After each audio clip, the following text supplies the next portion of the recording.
لیکن سوال یہ پیدا ہوتا ہے کہ آپ نے کروڑوں روپے خرچ کیے، لوگوں کو، ہزاروں لوگوں کو آپ نے بلوایا، وہاں اجتماع کروایا اتنے سموگ میں، کیا کرنا کیا چاہتے تھے؟ آپ تو کہتے تھے ایک فائنل کال دی جائے گی، وہاں جب پہنچ گئے تو آپ نے کہا جی فائنل کال تو عمران خان دیں گے۔ آپ کو پتہ ہے محترمہ علیمہ خان صاحبہ کہہ چکی ہیں کہ خان کبھی بھی اپنے لیے کال نہیں کرے گا، وہ کبھی بھی نہیں، وہ عوام کے لیے تو کوئی کال دے سکتا ہے لیکن یہ نہیں کہے گا کہ میرے لیے، میری رہائی کے لیے آپ جناب احتجاج کرو۔ اس کے لیے قوم کو، اس کے لیے لیڈرشپ کو خود احتجاج کرنا پڑے گا، لیکن یہاں صورتحال ہی الٹی ہے، ہر چیز جناب عمران خان پہ احسان کرو گے اور اس کے لیے تم میدان میں نکلو گے۔ بہرحال آج جناب مطلب ایک اشرہ تو گزر گیا جو نومبر کا، باقی 20 دن میں بھی کیا تیر مار لوگے؟ لوگوں کو ڈی مورلائز نہ کرو۔ اگر آپ جاننا چاہتے ہو نا کہ لوگ کیا آپ سے چاہتے ہیں، اس وقت آپ سے اسٹریٹجی چاہتے ہیں اور اچھی اسٹریٹجی چاہتے ہیں، لوگوں کا مطالبہ کیا ہے وہاں پر، ایک سنگل میں آپ کو جناب کلپ دکھاتا ہوں، اس سے آپ کو اندازہ ہو جائے گا۔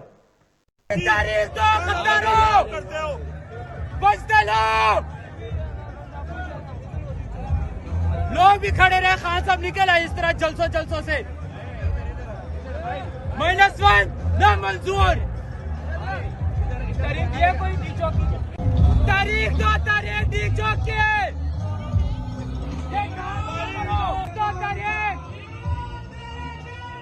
جی جناب، لوگ چاہتے ہیں، آپ لیڈر ہیں تو لیڈر کا کام ہوتا ہے آپ کو پالیسی دینا، گائیڈ لائن دینا، کوئی ممکنہ حل دینا۔ اچھا اس میں آپ کامیاب ہوتے ہیں نہیں ہوتے وہ بھی علیحدہ بات ہے، کوئی نہ کوئی حل تو دو نا، تم کوئی راستہ تو دکھاؤ۔ تو اگر اس سے زیادہ تو جناب فطرت اور قدرت دے رہی ہے، یہ سموگ کیا کم تھا اس حکومت کے خلاف احتجاج کرنے کے لیے؟ کیا یہ جو IMF نے جناب ایک دوبارہ، یا تو اب وہ ٹیم آ رہی ہے جناب پاکستان میں اور حامد میر صاحب کہتے ہیں کہ ہم جناب 27 کنونشن پر دستخط کر چکے ہیں، معاہدوں پر، اور ہم نے جناب لوگوں کے ساتھ اس طرح ظلم کرتے رہے، پارٹیوں کو دباتے رہے، ارکان پارلیمنٹ کو اغوا کرتے رہے، تو وہاں پر ہمارا سروائیو کرنا مشکل ہو جائے گا۔ مطلب دنیا تو حکومت کے خلاف باتیں کر رہی ہے، آپ اس قابل بھی نہیں، اتنے کمپرومائز ہو چکے، اتنے ڈرتے ہیں کہ ان کے خلاف بات کرنے کے لیے تیار نہیں ہے، باہر نکلنے کے لیے تیار نہیں ہے، احتجاج کرنے کے لیے تیار نہیں ہے۔ سبابی وہ جلسہ تھا، پابندی لگائی گئی تھی جناب، آپ نے کوئی تقریر نہیں کروانی جب تک وزیر اعلیٰ نہ آ جائیں، اور وزیر اعلیٰ ہے، ایون جناب وہ جو اسٹیٹ سیکٹری تھے وہ بھی جناب تھک گئے، وہ بھی ایک موقع پر انہوں نے کہا میں چھوڑ کر چلا جاتا ہوں۔ اس قسم کی صورتحال پیدا ہو گئی تھی فیصل نے۔ اور دوسری طرف آپ جناب بغیر کوئی اعلان کیے، جب آپ نے اعلان کرنا ہی نہیں تھا، تو وہ کیا فائنل کال تھی جس کا اعلان ہونا تھا؟ کیوں نہیں دیا آپ نے؟ تو پھر نہیں دینی تھی تو ملتوی کر دیتے، کوئی بات نہیں۔ آپ کیا چاہ رہے ہیں؟ آپ صرف ڈی مورلائز کرنا چاہ رہے ہیں، اس کا مقصد بھی صرف یہاں کے مورال کو ڈاؤن کرنا ہے، کچھ اور نہیں۔ بہرحال اب بھی وقت ہے، صرف آپ کے پاس 2 سے 4 دن ہے، اس دوران آپ کو کوئی نہ کوئی لاہ عمل دینا پڑے گا، ورنہ یاد رکھنا دوسرا حل یہ ہے کہ آپ چھوڑ کر چلے جاؤ، ریزائن کر کے چلے جاؤ، اور اللہ تعالیٰ نے جن سے کام لینا ہے ان کو اللہ تعالیٰ خود سامنے لے آئے گا، وہ خود سامنے آئیں گے، قیادت بھی کریں گے، اللہ تعالیٰ راستے بھی نکالے گا۔ لیکن اس وقت آپ بالکل اچھا رول پلے نہیں کر رہے۔ شیخ وقاص صاحب الٹا جناب کارکنوں کو دھمکیاں دے رہے ہیں، مطلب اپنا احتساب کریں، اپنے آپ کو اکاؤنٹیبلٹی کریں، الٹا وہ کہہ رہے ہیں خبردار ہماری جناب قیادت جو مرضی کرتی رہے، وہ ڈی چوک سے بھاگے، اسے کوئی پوچھنے والا نہیں ہے۔ قیادت آپ کی جناب وہ جو 26ویں آئینی ترمیم ہے وہ کہے کہ جناب مولانا فضل الرحمان صاحب نے جو مسودہ دے دیا ہے ہم اس پر اتفاق کرتے ہیں، مطلب بغیر کسی، اور پھر بعد میں مکر جائیں نہیں جی ہمیں، مطلب لوگ اتنے بے وقوف نہیں ہیں۔ آپ کمپرومائزڈ ہیں، آپ صحیح قیادت کا حق ادا نہیں کر رہے، کریں ورنہ چھوڑ دیں، کسی اور کو آنے دیں، یہ جناب بیسٹ حل ہے۔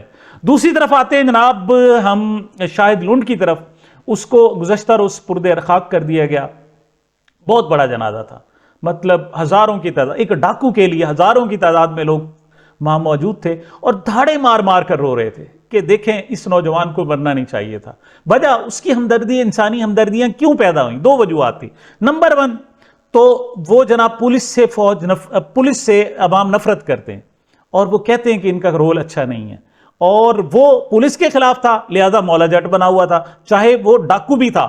اچھا دوسری طرف جو آخری اس کا جو وقت تھا اس نے حق کے لیے سٹینڈ لیا، اس نے جناب ان جو بڑے بڑے غدار ہیں، بڑے بڑے جناب لٹیرے، ان کو چیلنج کیا تھا، اور عوام میں اس کی محبت پیدا ہو گئی تھی.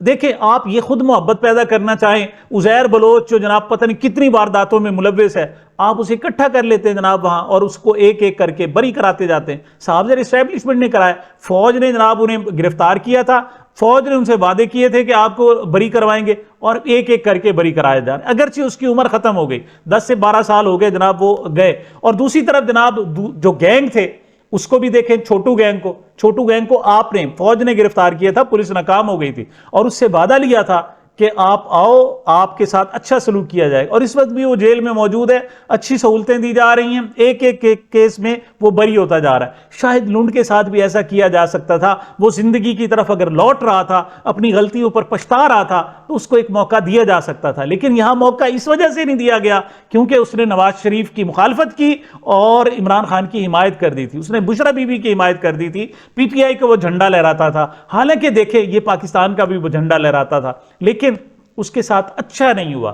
قوم یہ سوچ رہی کہ اس کے ساتھ اچھا نہیں ہوا, اس وجہ سے اس کے جنازے میں شریک ہے. اور دوسری طرف جناب اس کو مارنے والا وہ جناب ٹاؤٹ کس قدر عوامی نفرت کا جناب وہ نشانہ بن رہا ہے, وہ بھی ایک الگ داستان ہے. اس کی تازہ جو ویڈیو آئی ہے وہ جناب پولیس کے پاس بیٹھا ہوا ہے, ان کے گود میں جا کر بیٹھا ہے, گلے ملا ہے جناب, اور جا کر مطلب اس کے ٹاؤٹ کا کردار ادا کر رہا ہے. اور وہ کہہ رہا ہے کہ میرا برس نہ پھنس جاتا تو میں نے جناب دوسرے 2 لوگوں کو بھی, جناب امین کو بھی اور دوسرے کو بھی میں نے مار ڈالنا تھا.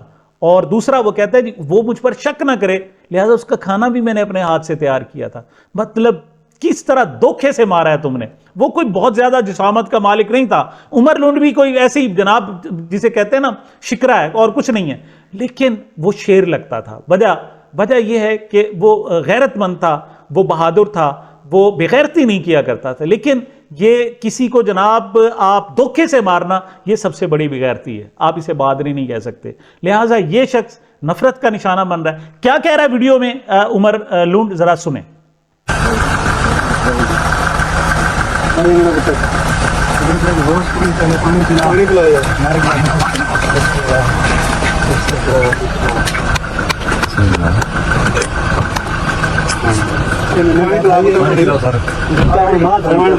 پانی دیو یار,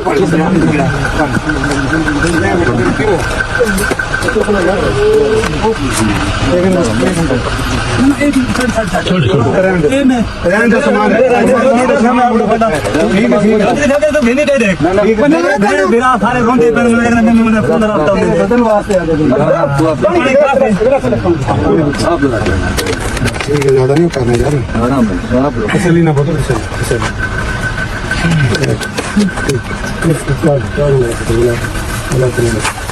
کوئی شاید بیٹا میں سر چیک کریں نا, میرے چوکیاں لگے میری سر ہم دل ریکویسٹ ہے سر, تھوڑا جا تلے میں آگے بیٹا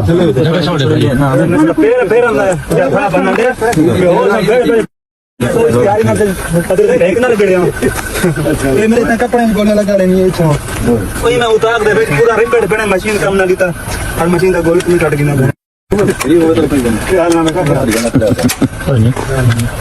مشین گولی پسا دیتا میں ہی دے امین بھی میں آج باہر میں دے آنا بیٹھے آنا ہوں دے میں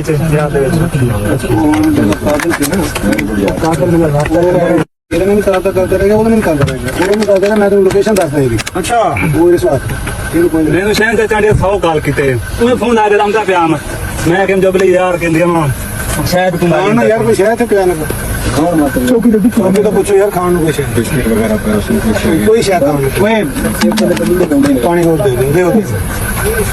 میں بسکٹ کام دیا. بہرحال جی یہ سوچنا پڑے گا اسٹیبلشمنٹ کو کہ آج کیا وجہ ہے ایک ڈاکو کے لیے دعائیں اور دوسری طرف جناب جو جنہیں دعائیں لینی چاہیے وہ نفرت کا نشانہ کیوں بن رہے ہیں, عوام ان کے ساتھ ایسا سلوک کیوں کر رہے ہیں. سامعین یہ میری اب تک کی گزارشات تھی. مجھے اپنے چینل کو اپنی محبتوں اور دعاؤں میں یاد رکھیے گا. ملتے ہیں چھوٹے سے وقفے کے بعد.